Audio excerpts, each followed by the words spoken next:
يا أيها الذين آمنوا لا يسخر قوم من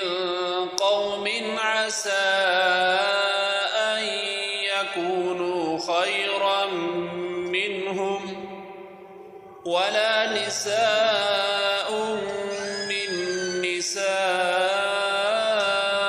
عسى أن يكن خيرا منهن ولا تلمزوا أنفسكم ولا تنابزوا بالألقاب بئس الاسم الفسوق بعد الإيمان ومن لم يتب فأولئك